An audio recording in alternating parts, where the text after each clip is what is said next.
खेलो India का games Bihar में शुरू होने वाला है और आपको जानकारी होगा कि 4 मई को से आरंभ है। इसी के अंतर्गत खेलो इंडिया में जो सैद्धांतिक सहमति मंत्रिपरिषद ने दी है और इसके अंतर्गत जो व्यय होगा, जो राशि राज्य सरकार व्यय करेगी, 119,04,79,129 रुपये।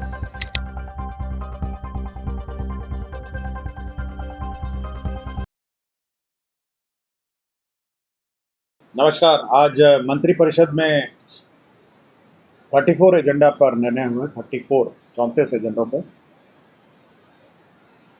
एक सबसे महत्वपूर्ण एजेंडों में मंत्रिपरिषद ने मधुबनी, बीरपुर, मुंगेर, वाल्मीकि नगर, भागलपुर, सहरसा हवाई अड्डों का प्री फिजिबिलिटी करने का निर्णय लिया है और यह pre feasibility airport authority of India limited करेगी और इसके लिए 2,43,17,676 रुपये अग्रिम निकासी की अनुमति दी गई। मधुबनी, बीरपुर, मुंगेर, वाल्मीकि नगर, भागलपुर एवं सहरसा हवाई अड्डों का प्री फिजिबिलिटी, इसके अंतर्गत कितने पैसेंजर्स होंगे, किस प्रकार के एयरक्राफ्ट होंगे, कितनी लंबाई है और कितना बढ़ाना है, बेसिक फिजिबिलिटी इन सभी एयरपोर्ट्स का किया जाएगा, स्टडी किया जाएगा, ताकि इन एयरपोर्ट्स पर जहाँ तक संभव हो कमर्शियल उड़ानें जो साइज पर है उस संबंध में स्टडी की गई। दूसरा है बिहार बायोफ्यूल्स उत्पादन प्रोत्साहन संशोधन नीति 2025। आपको जानकारी होगा कि बिहार बायोफ्यूल्स प्रोत्साहन नीति यह मंत्रिपरिषद ने पूर्व में स्वीकृत की थी। अब उसका संशोधन का प्रस्ताव है जिसमें डेट ऑफ एप्लीकेशन बढ़ा दिया गया है। अब डेट ऑफ एप्लीकेशन 21/3/2027 तक लिए जाएंगे और उसके बाद 21/3/2008 तक जो भी संस्था वित्तीय प्रोत्साहन की मंजूरी आवेदन दे सकती है, 31/3/2028। तो डेट्स का जो है टारगेट डेट्स है उसमें संशोधन किया गया है बायोफ्यूल्स की, जो एथेनॉल बनाती है कंपनी। औद्योगिक प्रोत्साहन नीति 2011 के अंतर्गत आच्छादित 74 वैसी इकाइयाँ जिन्हें सक्षम प्राधिकार का अनुमोदन प्राप्त नहीं है, तो उक्त नीति के अनुरूप शेष अनुमान्य अवधि के लिए व्यय अनुदान का भुगतान करने की स्वीकृति दी। तो आपको जानकारी होगा जब 2011 की पॉलिसी खत्म हुई थी और 2016 की पॉलिसी शुरू हुई थी, तो कुछ जो इंटरमीडिएट पीरियड में अस्वीकृत या स्वीकृति की प्रक्रिया में लंबित जो उद्योग थे उन्हें वित्तीय प्रोत्साहन नहीं मिला था। इसी के हालत में ऐसे 74 इकाइयाँ हैं जिनके संबंध में राज्य सरकार ने निर्णय लिया है। खेलो इंडिया का गेम्स बिहार में शुरू होने वाला है और आपको जानकारी होगा कि 4 मई को से आरंभ है। इसी के अंतर्गत खेलो इंडिया में जो सैद्धांतिक सहमति मंत्रिपरिषद ने दी है और इसके अंतर्गत जो व्यय होगा, जो राशि राज्य सरकार व्यय करेगी, 119,04,79,129 रुपये।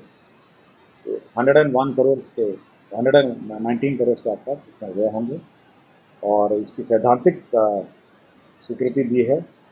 इसके अंतर्गत 27 खेलों विद्याएँ शामिल हैं, 27 गेम्स और 4 से 15 मई 4 मई टू 15 मई तक ये कार्यरत हैं। मुख्यमंत्री विद्युत उपभोक्ता सहायता योजना, आपको जानकारी होगा कि प्रत्येक जो मासिक बिल है उसमें सब्सिडी के रूप में सरकार देती है और प्रत्येक कंज्यूमर के, और ये पहले से चलता आ रहा है। तो इस वर्ष 2025-26 में जो सब्सिडी का भुगतान के लिए कैबिनेट ने स्वीकृत किया है 15,995 करोड़ का सब्सिडी। तो ये अप्रैल माह से मार्च 2026 तक का ये सब्सिडी अमाउंट है और हर बिल में आप देखते होंगे ये सब्सिडी अमाउंट अंकित रहता है। तो सब्सिडी अमाउंट के लिए ये राशि है। ग्रामीण कार्य विभाग का एनडीबी के सहायता ग्रामीण पथों परियोजना फेज 2 मुख्यमंत्री ग्राम संपर्क योजना अवशेष में सभी 38 जिलों में 100 या 100 से अधिक आबादी में छूटे हुए असंपर्कता ग्राम बसावट टोलों में 12 मसीहा एकल संपर्कता प्रदान करने के लिए एडीबी का ऋण दिया जाता है, लेने की निर्णय किया। आपको जानकारी होगी 100 से ऊपर की आबादी का जो भी संपत्ता है इस रोड्स को कनेक्ट करने के लिए एडीबी से हम लोगों ने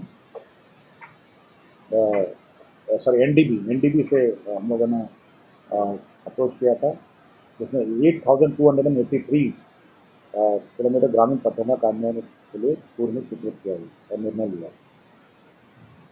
अब ये जो बचे हुए अतिरिक्त जो है 2,652 प्लस 14,000 किलोमीटर के जो ग्रामीण पथ हैं, इनका जो कार्य है मेंटेनेंस और कंस्ट्रक्शन में वो राज्य योजना सब किए जाएंगे इंस्टेड ऑफ न्यू डेवलपमेंट का।